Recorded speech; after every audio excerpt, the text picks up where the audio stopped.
El Salmo 2 que acabamos de leer está compuesto por 4 estrofas. Fue escrito por el rey David. ¿Cómo sabe usted, pastor, que fue escrito por David si ahí no dice quién lo escribió? En Hechos, capítulo 4, versículo 25, se cita este salmo y dice Lucas que David lo escribió. Por eso sabemos que fue el autor del salmo. La manera como está escrito en nuestras Biblias también nos facilita a entender la estructura. Si su Biblia es como la mía, vemos que hay 4 estrofas de 3 versículos cada una. Del 1 al 3, una estrofa, de 4 al 6, 7 al 9 y 10 al 2. 4 estrofas que nos hablan, es muy interesante, sobre el amotinamiento de los pueblos, de las personas, hacia el único Dios verdadero. La primera estrofa, versículos 1 al 3, nos habla y nos expone, David nos pone a el motín contra Dios y su Mesías. En esas 3 versículos David coloca y nos presenta el amotinamiento que hay de las naciones sobre Dios y su Mesías. La segunda estrofa, los versículos 4 al 6, nos hablan de la reacción de Dios en el cielo ante tal amotinamiento, cuando Él percibe el amotinamiento de las personas. La estrofa tercera, versículos 7 al 9, nos dice entonces el decreto emitido en la corte celestial acerca del Mesías a pesar del amotinamiento de las naciones. Versículos 7 al 9, la tercera estrofa son el decreto emitido en la corte celestial acerca del Mesías a pesar del amotinamiento. La cuarta estrofa, versículos 10 al 12, son unas palabras de advertencia o amonestación hacia los amotinados. Entonces, son 4 estrofas, o podemos decirlo como 4 escenas que se describe el desprecio, el motín de los hombres contra Dios y su ungido. Vayamos de una vez a entender o expongamos la primera estrofa, el amotinamiento. Versículos 1 al 3 dice: ¿por qué se amotinan las gentes y los pueblos piensan cosas vanas? Se levantarán los reyes de la tierra y príncipes consultarán unidos contra Jehová y contra su ungido, diciendo: rompamos sus ligaduras y echemos de nosotros sus cuerdas. La escena que describe el rey David en esta oportunidad es una escena que reúne a todas las naciones de la tierra como en un campo de batalla, un ejército que está unido contra un enemigo común. El salmista nos dice que ese enemigo es Dios. La palabra que utiliza en hebreo o en griego, que está escrito la Septuaginta, que es amotinarse, habla de un tumulto, un aglutinamiento. Todas las naciones, todas las gentes se amontonaron. Es un tumulto que está lleno de ruido y furia. Sin embargo, a veces nosotros podemos ver, cuando vemos tumultos o congestiones, y uno le pregunta: ¿qué pasó ahí? No sé, yo vi a la gente parada y aquí estoy también viendo qué pasó. Pero este tumulto o este amotinamiento que habla David es un tumulto planificado. En otras versiones en castellano, la palabra amotinamiento se traduce también conspiración. Es un acto premeditado, bien pensado. Él dice: ¿por qué las naciones, por qué la gente conspira contra Dios? ¿Por qué maquinan este tipo de acciones o pensamientos contra Dios y su ungido? Entonces, el conflicto que describe David es una conspiración premeditada. Todos los presentes están enérgica y conscientemente amotinados y furiosos. Ellos están molestos. Ninguno de los que está allí está porque inconscientemente. Aquí dice David por qué piensan los príncipes o los príncipes consultan, y uno a veces puede decir, bueno, esa es la manera como los burócratas se comportan, pero ellos no representan el pensamiento de los demás. No, David usa el título de príncipes o reyes o de los gobernantes como una referencia para enmarcarlos a todos. En este tumulto, en esta conspiración, todos están conscientes y furiosos contra Dios. ¿Por qué se amotina la gente? La palabra que dice también, ¿por qué se amotina la gente y los pueblos piensan cosas vanas? Es la misma palabra que utiliza el autor del Salmo 1 cuando dice que el justo se deleita y medita en la ley de Dios día y noche. Es decir, así como el justo medita, piensa deleitosamente acerca de la ley de Dios, como lo describe el Salmo 1, en este sentido, esta muchedumbre o esta gente piensa y se deleita en el pensamiento de una conspiración o de una manera como lanzar un golpe de estado. Porque dice versículo 3, rompamos sus ligadores. Como el justo medita con deleite en la ley de Dios, así entonces el malo, esta gente medita en su corazón y acaricia la idea de poder deshacerse de Dios, de poder borrarlo de los pensamientos. Pero no solamente a Dios, y dice el salmista también, a su ungido, al señalado. Ungido es la palabra hebrea que en hebreo significa Mesías, o que en el Nuevo Testamento se habla de Cristo.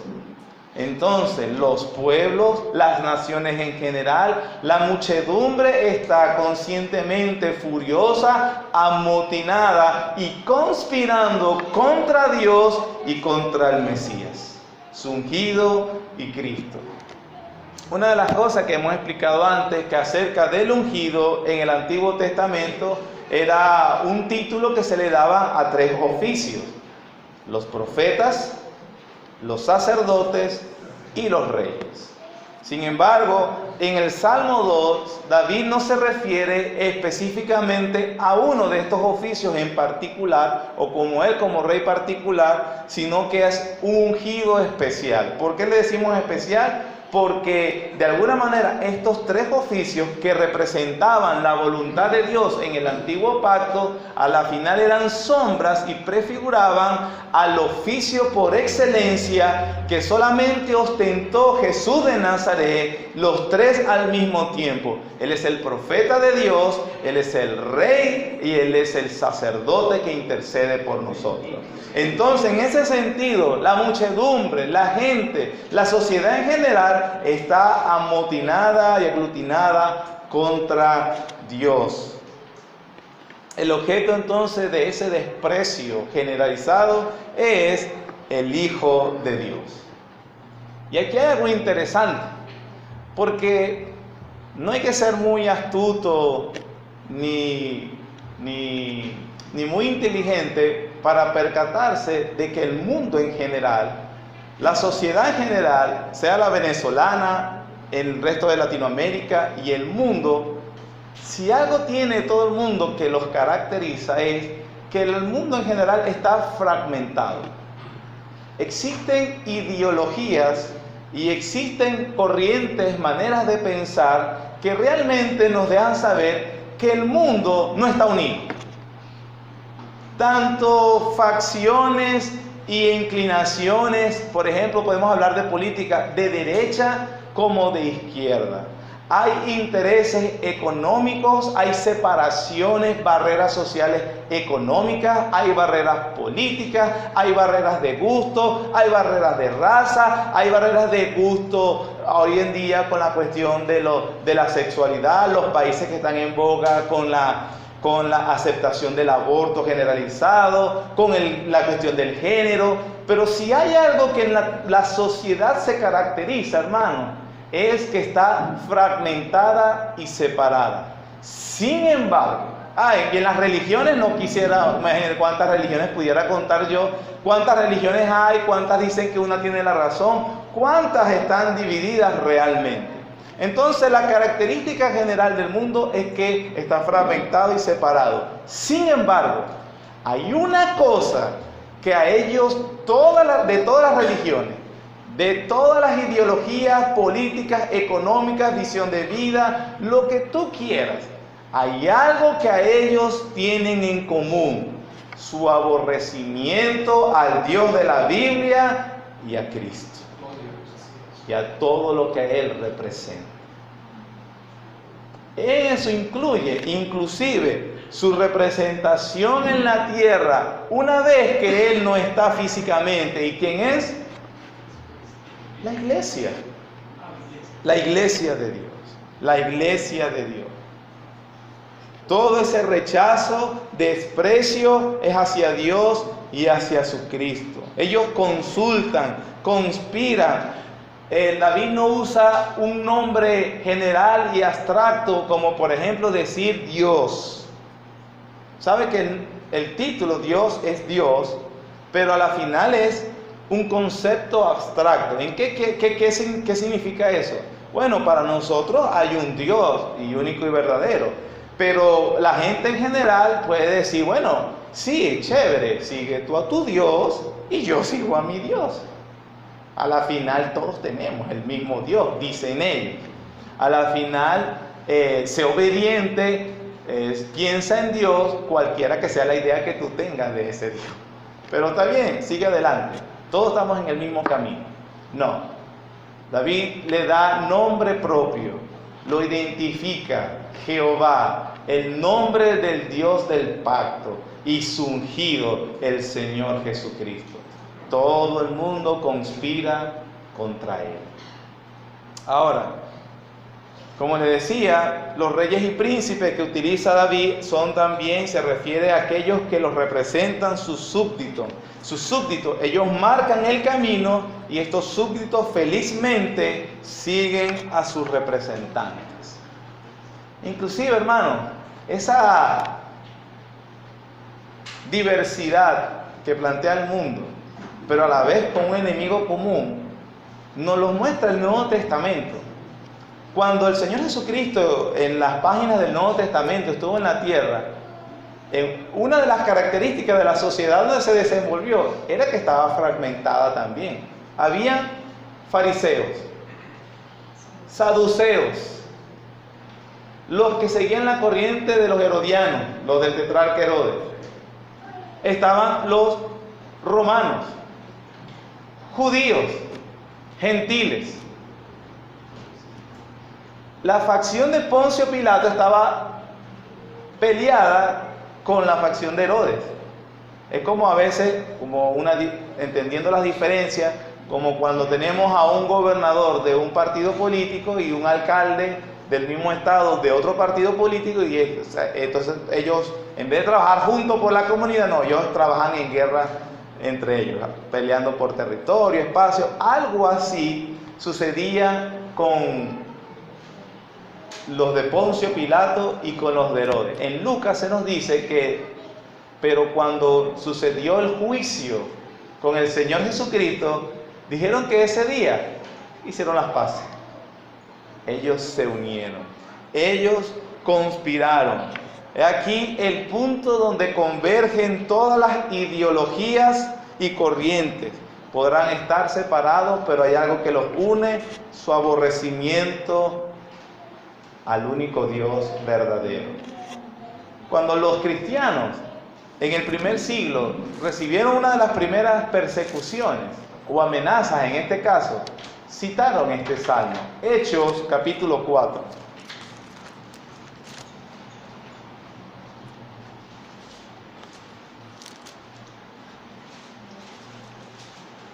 En Hechos capítulo 4, Lucas nos viene narrando que han encarcelado a Pedro y a Juan por estar predicando. Los azotaron, los amenazaron y les dijeron: no prediquen más en el nombre de ese Jesús. Ellos los sueltan y vienen hacia la iglesia.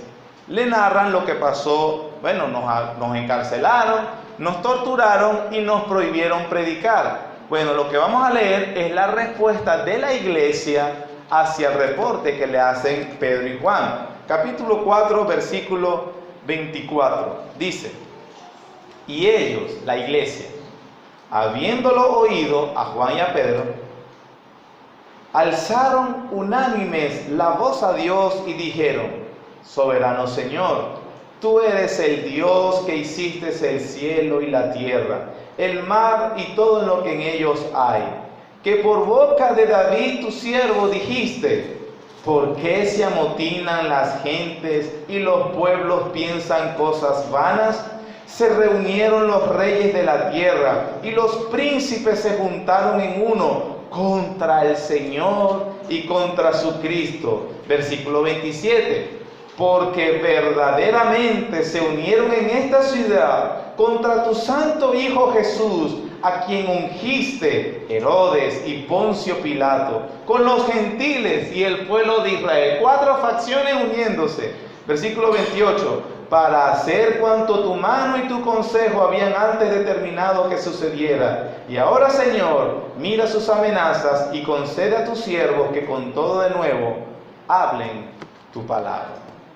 A pesar entonces de intimarlos, de amedrentarlos, asustarlos, torturarlos, y a pesar de que la iglesia en el primer siglo vio la boca del león que le estaba rugiendo en la oreja, hermanos, como a veces nos pasa, ellos clamaron a Dios juntos. Y tú, Señor, eres soberano. Y por boca de tu siervo David, entonces citan el Salmo 2, hermanos, diciéndonos el cumplimiento de este salmo, cuando Herodes y los demás, los príncipes, acerca de las autoridades israelíes, el Sanedrín que se unió contra los judíos, con los romanos, que se odiaban, pero que se unieron ¿para qué? Ir en contra de Dios. De manera, hermanos, que vemos que el móvil principal que tienen los políticos de todo el mundo, que emiten leyes y escenarios precisamente para violar la ley de Dios, tanto políticos como prostitutas, los une un mismo fin: odio contra Dios y contra Cristo. Los que tienen un hombre de negocio como el drogadicto que está en la calle, odio contra Dios y contra su Cristo. El maestro de escuela que promociona la homosexualidad, como está sucediendo. Conozco un hermano que vive hoy día en Madrid y me dice: hermano, no puedo creer lo que oye en mis oídos a veces, donde en la escuela donde estudia mi hija, los maestros, algunos, no todos, están promoviendo la homosexualidad como una decisión normal y se lo están enseñando a los niños. Y eso está sucediendo en nuestro país también. Pero el móvil que los mueve a ellos, el maestro de escuela respetable, moral, que solamente tiene esa preferencia sexual, como le dicen ellos, como lo puede tener cualquier guerrillero marxista, es el odio contra Dios y contra Cristo. Es el móvil común. Cualquier deportista que lo único que dice que lo que quiere es trabajar para profesionalizarse o desarrollarse, pero dígale usted: no puede jugar el domingo, es el día del Señor. Yo me calo eso. Dios no se pone bravo. Como también el deseo de recreación que puede tener una persona que trabaja toda la semana y que cualquiera quisiera tener el descanso el día domingo, pero dígale usted que es el día del Señor para honrar, y usted va a recibir la furia que se le tiene a la ley de Dios. La expresión que David dice, que lo hace como en forma de pregunta, no es una pregunta que espera una respuesta, porque es una expresión de indignación. Es más bien, ¿por qué se amotina la gente? Es una expresión de asombro. Es una cosa como decir: pero ¿qué cosa más ilógica puede cometer una persona? amotinarse, enfrascarse, rebelarse contra Dios. ¿Qué actitud más absurda? Una total estupidez, un suicidio. Se han rebelado contra el Creador y el sustentador del cielo y de todo el universo. Esa es la expresión que tiene David, es asombrosa, es de indignación a la vez. Pero ¿qué le pasa a la gente? ¿Cómo va a ser ese tipo de actitud ridícula? Criaturas del polvo, gusanos limitados, reunirse en guerra contra Dios. Alguien dijo, es un plan al fracaso. Nadie planea para el fracaso. ¿Qué estás planificando? Mi vida, para ver qué hago. No, bueno, ¿qué estás planificando? La pérdida de todo. Por eso dice, los pueblos piensan cosas vanas, lo fútil, vacío, errante, sin significado, no tiene peso. Pensar, vivir en contra de Dios es la decisión más estúpida que puede cometer un alma. Y eso es lo que hace toda la gente. No quiere a Dios en su vida. Es un plan descabellado. Como dice Jeremías, o como lo dijo Dios en los labios de Jeremías en el capítulo 2, versículo 13, cuando dice lo siguiente, capítulo 2 de Jeremías, versículos 12 y 13 dice: espantaos cielos sobre esto, horrorizaos, desolados en gran manera, dijo Jehová, porque dos males ha hecho mi pueblo. Me dejaron a mí fuente de agua viva y cavaron para sí cisternas, cisternas rotas que no retienen agua. Un acto torpe. Es un acto torpe haber cambiado al Dios único, verdadero, al único ser que no tiene valor en comparación, por algo infinitamente menor que Él. La torpeza más grande que puede hacer un ser humano, no querer tener en cuenta a Dios. La razón que dice David, ¿por qué ese amotinamiento? Porque no es que Dios no sabe, o no es que David no sabe. Por eso no es una pregunta que espera respuesta. Es una expresión de asombro e indignación. ¿Cuál es la razón? Versículo 3. Rompamos sus ligaduras, echemos de nosotros sus cuerdas. Algunos comentaristas dicen que los dos verbos utilizados en esa oración del versículo 3 es como que si dijeran: quitémonos este yugo, ya estoy hastiado, estoy cansado, no quiero saber nada de Dios. Es la actitud. Rompamos sus ligaduras. No queremos que gobierne sobre nuestra vida. No queremos vivir bajo esos estándares. No nos gustan que nos digan lo que tenemos que hacer. No me gusta.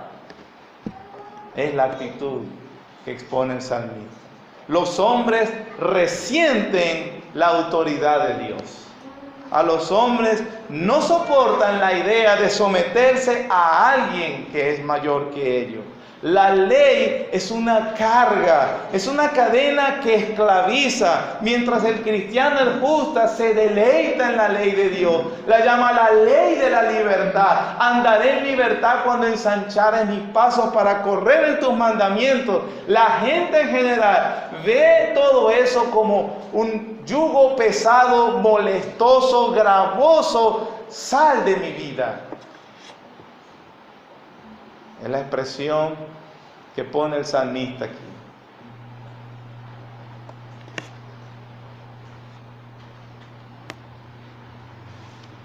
Segunda estrofa.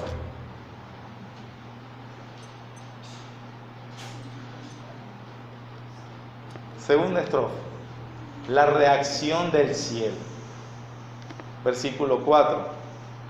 El que mora en los cielos le dio una taquicardia y comenzó a preocuparse porque todo el mundo se está amotinando.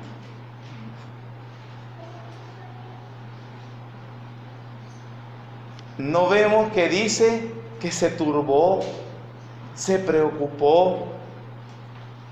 Esos amotinamientos y expresiones de odio que acabo de caracterizar no hacen ni dan una pizca de señal de pánico en el cielo. No hace que tiemble su suelo, si tiene. Su trono sigue firme. Y lo dice en una expresión como de burla. El que mora en los cielos, el Altísimo, que dice, se reirá. Se burla. El Señor,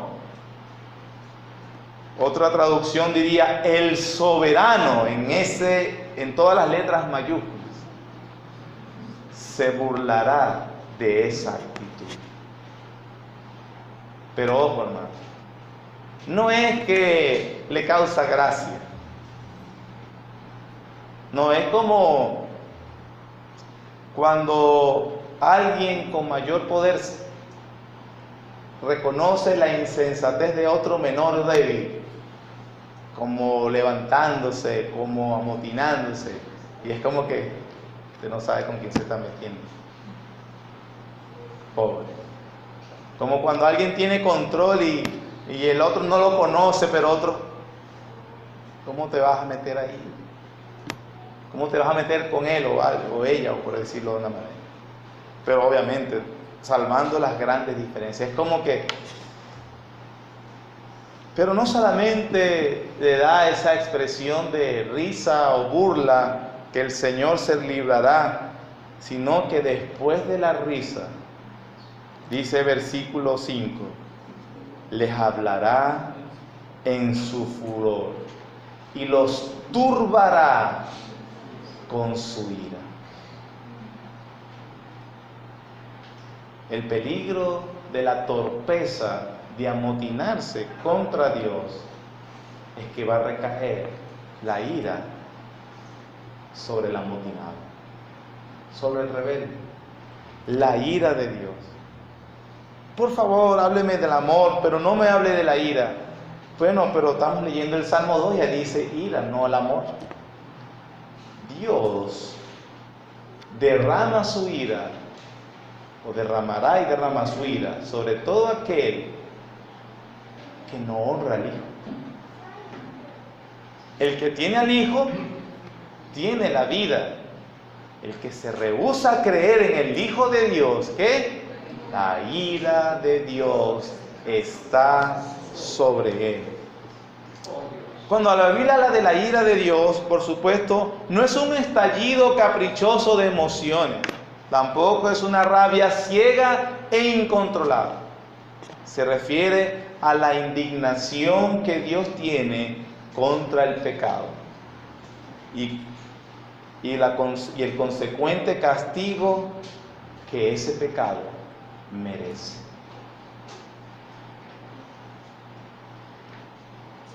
Sí, es verdad, Dios es amor, pero es amor porque nos amó en Cristo, su Hijo unigénito. Todo su amor lo ha manifestado y revelado en su Hijo.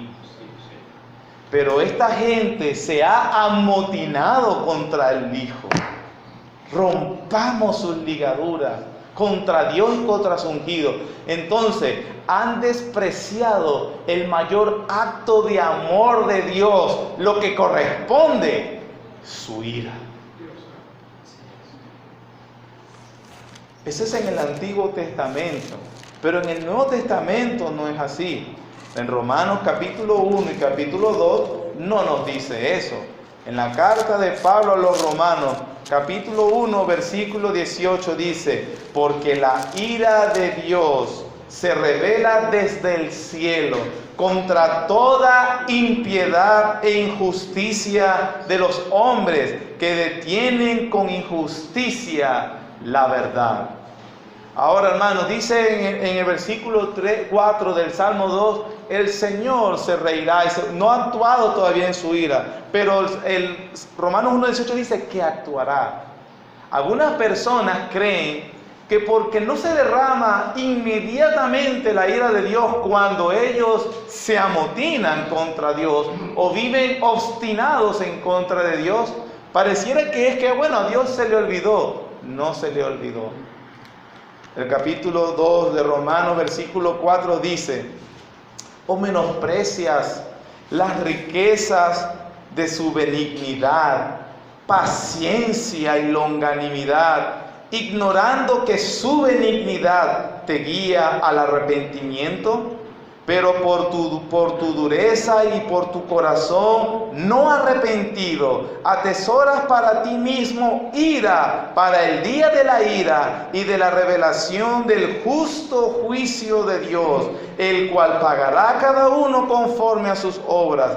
Vida eterna a los que perseverando en bien hacer buscan gloria, honra e inmortalidad, pero ira y enojo a los que son contenciosos y no obedecen a la verdad, sino que obedecen a la injusticia. La misericordia de Dios, su paciencia y su longanimidad es amplia, pero la Biblia dice que tiene un límite. Pero por tu corazón no arrepentido, lo que hace es atesorar ¿qué? Ira para el día de la ira. La ira, hermanos de Dios.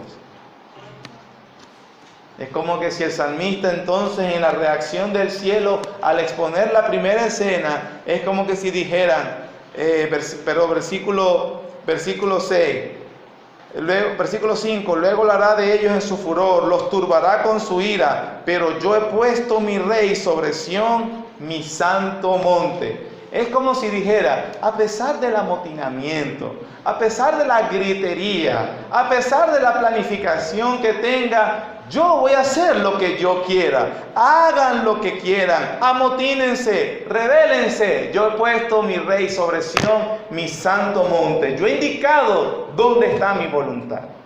Y nadie tiene excusa. Tercera estrofa. El decreto emitido en la corte celestial, versículos 7 al 9. Yo publicaré el decreto. Jehová me ha dicho, mi hijo eres tú, yo te engendré hoy. Pídeme y te daré por herencia las naciones, y como posesión tuya los confines de la tierra. Los quebrantarás con vara de hierro, como vasija de alfarero, los desmenuzarás. Ha sido siempre objeto de discusión lo que significa esta estrofa, lo que significa este salmo. ¿Cómo es que Jehová, porque es un salmo donde por inspiración del Espíritu Santo está hablando el Hijo de Dios? Nos referimos que ese Hijo de Dios es Cristo Jesús.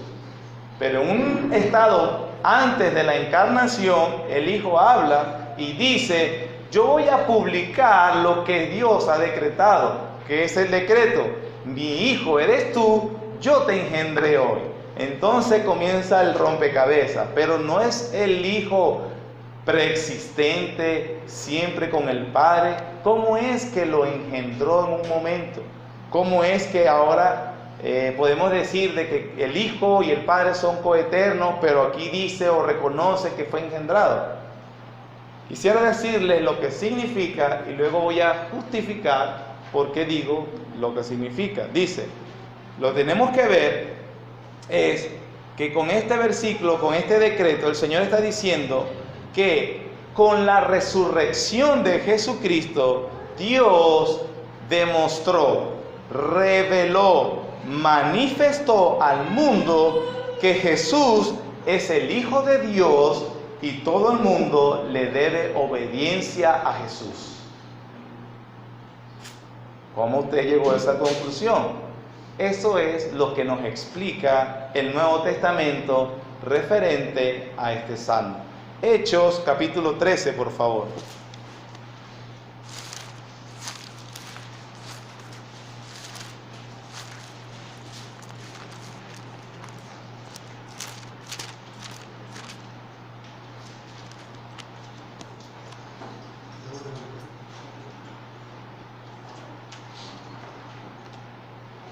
Hechos capítulo 13, versículo 26.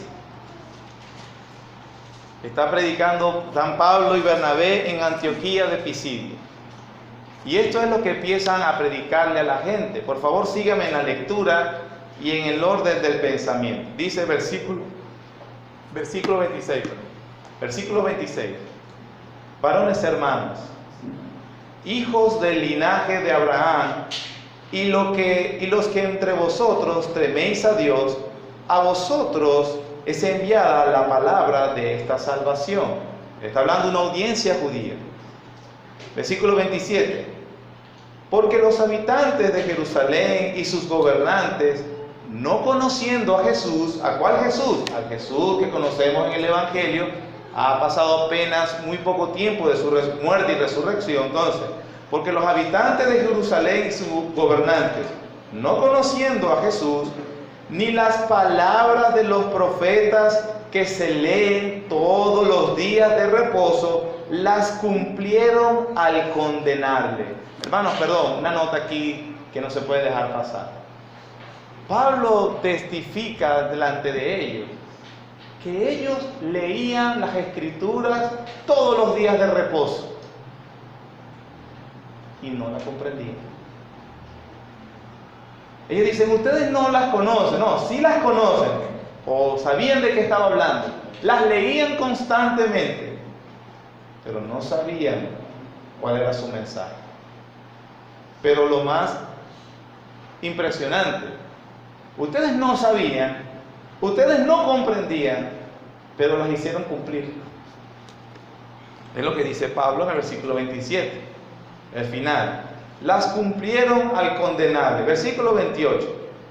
Y sin hallar en él causa digna de muerte, pidieron a Pilato que se le matase. Y habiendo cumplido todas las cosas que de él estaban escritas, quitándolo del madero, lo pusieron en el sepulcro. ¿Más qué, hermano? Versículo 30. Dios le levantó de los muertos. Y él se pareció durante muchos días a los que habían subido juntamente con él de Galilea a Jerusalén, los cuales ahora son sus testigos ante el pueblo. Y nosotros también os anunciamos el evangelio de aquella promesa hecha a nuestros padres, la cual Dios ha cumplido a los hijos de ellos. ¿A quiénes? A nosotros, dice él, resucitando a Jesús, como está escrito también en el Salmo 2. Mi hijo eres tú, yo te he engendrado hoy. Y en cuanto a que le levantó de los muertos para nunca más volver a ver corrupción, lo dijo así: os daré las misericordias de David. Versículo 36. Porque la verdad David, habiendo servido a su propia generación según la voluntad de Dios, durmió y fue reunido con sus padres y vio corrupción. Mas aquel a quien Dios levantó no vio corrupción. Sabed pues de esto, varones hermanos, que por medio de él se os anuncia perdón de pecados, y que de todo aquello que por la ley de Moisés no pudiste ser justificado, en él es justificado a todo el que cree. Entonces Pablo, predicándole a una audiencia bien conocedora de las Escrituras y del Salmo 2, con respecto a ese decreto del Hijo de Dios diciendo: mi hijo eres tú, yo te engendré hoy. Pablo dice que ese es el testimonio, la señal última de Dios diciendo, señalando y apuntando a Jesús de Nazaret como el Hijo de Dios que debieron haber honrado, besado, adorado, pero que lamentablemente o conscientemente lo crucificaron. Y Pablo les dice: ese es el Hijo de Dios decretado en el Salmo 2. A través de su resurrección, Él lo ha revelado sin lugar a dudas. Y ustedes lo condenaron, ustedes lo despreciaron. ¿No es entonces muy errático pensar que ellos se acordaron que en el mismo Salmo dice: honren al Hijo o la ira de Dios mismo. Lo habían crucificado. Pero la resurrección había demostrado la aprobación de Dios a las palabras que Él dijo de sí mismo. Romanos capítulo 1.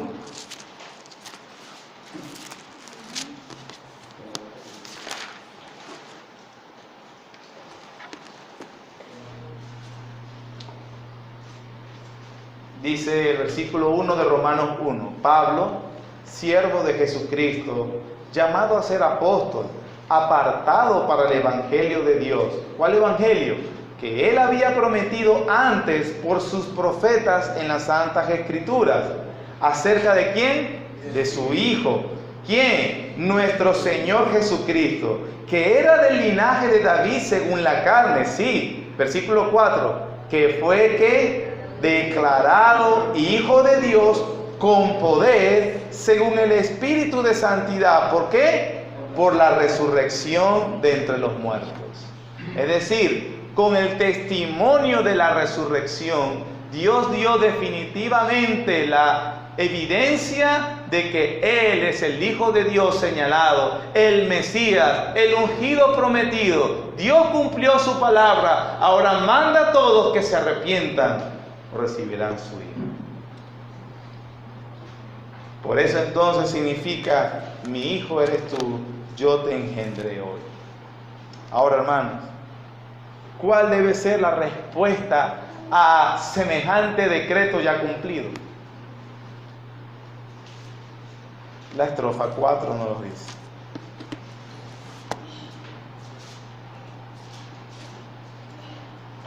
Perdón, versículo 8. Al hijo en su obediencia, entonces, el padre dice, pídeme, y te daré por herencia las naciones, y como posesión tuya los confines de la tierra. ¿Qué dice, hermano? Los quebrantarás con vara de hierro, como vasijas de alfarero, los desmenuzarás. Ya no es el siervo sufriente, humilde, en un pollino venía. Es el Señor y Rey. Le llegó a sus discípulos después de resucitado: toda potestad me es dada en el cielo y en la tierra. Pídeme y te daré por herencia todas las naciones han sido del Hijo. Por eso Él va y busca a su pueblo de donde estén. Toda potestad me es dada en el cielo y en la tierra. Por tanto, id y haced discípulos a todas las naciones. Anuncien el Evangelio. Yo soy el Rey. Hermanos, somos súbditos del Rey de la tierra. No crea esa escena supersticiosa de que Satanás tiene un terreno que hay que quitárselo, reprendérselo, y que un territorio que es de él. No, hermano, no tiene nada. Todas son del Hijo. Son del Hijo que está en la diestra del Padre, esperando a que todos sus enemigos estén postrados en sus pies. Ahora, hermanos, dice la Biblia que Él los quebrantará con vara de hierro. Pablo, hablando acerca de esa entronización y soberanía del Hijo de Dios, recordó a los filipenses, en primer lugar, el estado de humillación del Hijo, el cual, siendo en forma de Dios, no estimó el ser igual a Dios como cosa a que aferrarse, sino que se despojó de sí mismo, tomando forma de siervo, haciéndose semejante a los hombres. Estando en la condición de hombre, se humilló a sí mismo más, haciéndose obediente, y obediente hasta la muerte y muerte de cruz. Por lo cual también Dios lo exaltó hasta lo sumo y le dio un nombre que es sobre todo nombre. ¿Para qué? Para que en el nombre de Jesús se doble toda rodilla de los que están en los cielos y en la tierra, debajo de la tierra, y toda lengua confiese que Jesucristo es el Señor, para gloria de Dios Padre. Es decir, hermano, que usted dirá, bueno, nosotros los cristianos somos los que nos arrodillamos. No, No, nos arrodillamos ahorita en arrepentimiento, gloria a Dios, doblamos nuestras rodillas. De hecho, la invitación es que si no lo has hecho, dobles tus rodillas y reconozcas a Jesucristo como tu Señor. Ese es el llamado del Evangelio. Pero Dios promete que si tú no te arrodillas ahorita, Él te va a arrodillar, pero no para arrepentimiento. Te va a quebrar las rodillas y te arrodillarás y reconocerás: Jesús es el Señor, pero solamente para reconocer su juicio. Nos arrodillaremos ante Jesús, o arrepentidos, o porque nos quebró las rodillas, porque Él nos va a gobernar, sí o sí, con vara de hierro. Es el Señor soberano. Última estrofa, hermano. Versículo 10. Una advertencia misericordiosa. Porque empezaron amotinándose.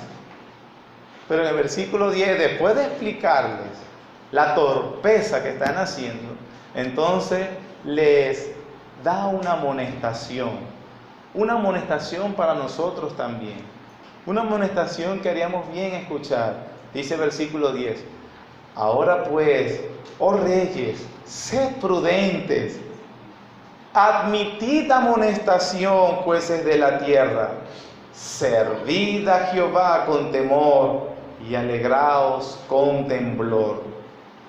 Honrad al Hijo, para que no se enoje y perezcáis en el camino, pues se inflama de pronto su ira.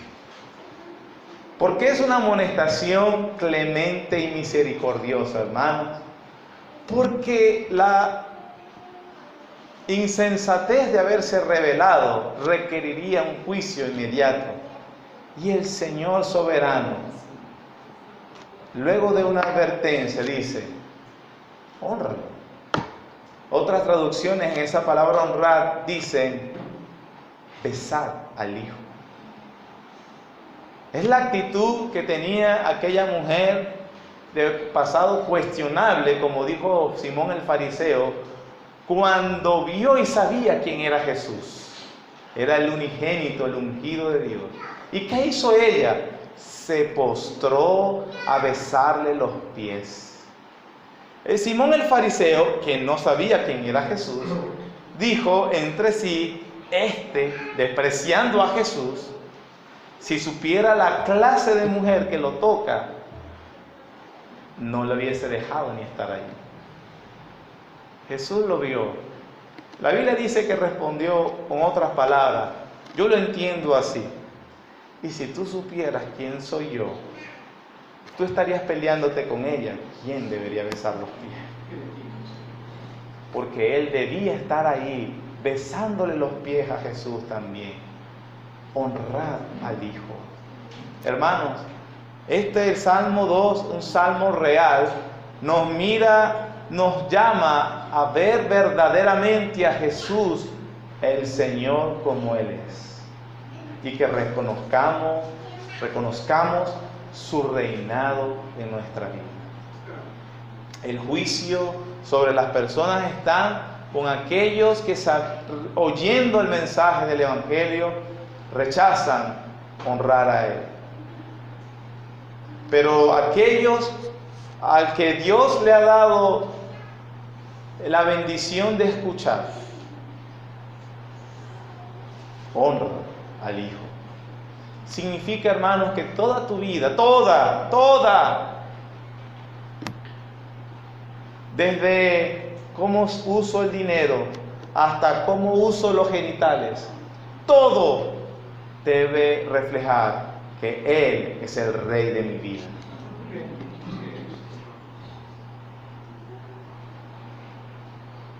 Para que Él entonces, dice la última frase: bienaventurados todos los que en Él confían. Una bendición, una promesa, verdadera felicidad para aquellos que han confiado en el Hijo. El Señor, hermano,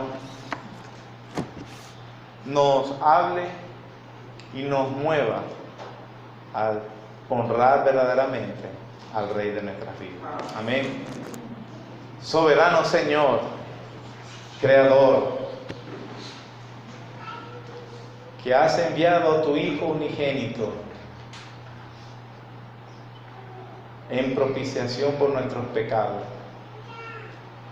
en su estado de humillación, tomando forma de siervo, yendo a la cruz. Sí, es verdad, Señor. Siendo crucificado y verdaderamente muerto, pero al tercer día resucitado con poder y demostrado de parte de Dios que eres el Hijo, el Mesías prometido. Oh Señor, el que está sentado en el trono y a su diestra, a ti toda la gloria y la honra, Señor.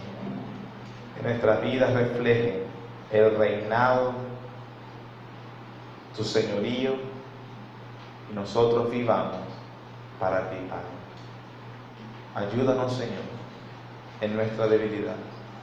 Dale salvación, Señor, a aquellos que no la tienen. Subyuga su rebelde voluntad, Señor. Subyuga aún más la nuestra. Reina en nuestras vidas. Señor, que tu pueblo se te ofrecerá voluntariamente en el día de tu poder. Cuando tú, Señor, derrotas al enemigo que está dentro de la fortaleza,